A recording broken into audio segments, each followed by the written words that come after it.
Hello everyone, কেমন আছো সবাই? আমরা আজকে গিয়েছিলাম ঝিংলেশ্বরের মন্দিরে, সঙ্গে ছিল বউ আর মা। এই ঝিংলেশ্বরের মন্দিরটা নন্দকুমার থেকে একটু ভেতরে গ্রামের মধ্যে। এটা একটা আলাদা ধরনের মন্দির, প্রথম দেখলাম। এটা বিশালক্ষীর পূজা, দুর্গা পূজা সব পুজোই হয়, কিন্তু নতুন করে কোনো প্রতিষ্ঠিত হয় না মুখ। এই ঠাকুরকেই পূজা হয়, পাঁঠা বলি হয়, মুরগিও এখানে প্রসাদে দেয়, আবার হাঁসও দেয়, সব কিছু দেয়। এই সামনে দেখেছো এখানে উঠতি যারা নেয়। এখনও মন্দির খোলেনি, আমরা 6:30 7টায় পৌঁছে গেছি। এখানে মা দুর্গা গণেশকে সঙ্গে নিয়ে আছে, এটা একজন তার মনস্কামনা পূর্ণ হতে বানিয়ে দিয়ে গেছে।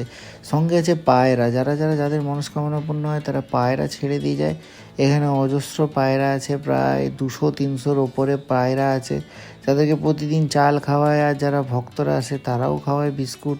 এখানে এই যে মাসিটা আছে এক্ষুনি ঝাড় দিচ্ছিল, এটা এর কাজ, এখানেই বাড়িতে কাছাকাছি থাকে এই মন্দিরের।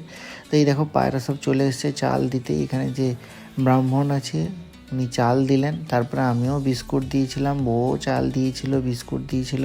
তারপরে এই যে গুড়া আমার বউ পেছনে, আর এই যে আমি আর মা ওয়েট করছে কখন মন্দির খুলবে, পুজো দেবে। পুজো টুজোর ভিডিও করে দেখালাম না। এই মন্দিরে তুমি যে কোনো কিছু প্রসাদ হিসাবে গ্রহণ করতে পারো, মাংসরও দেয় প্রসাদ, তারপরে পাঁঠা হয়, হাঁস হয়, মুরগি, কাঁকড়া, মা সবই খায়। এই মায়ের পুজো দিতে গেলে তোমাকে আগে থেকে নিরাম পালন করতে হবে না, মা সব কিছুই খায়, মনস্কামনাও তোমার পূর্ণ হয় বলে এখানকার লোকেরা। আমরা প্রথমবার গেলাম, গিয়ে পুজো দিয়ে এলাম। এই দেখো মাকে দেখো, মার দিকটা আমি দেখাচ্ছি একবার। এই হলো মা, বলে তো সবাই অনেক রাগী, আমার তো মনে হলো না। চলো পরে দেখা হচ্ছে।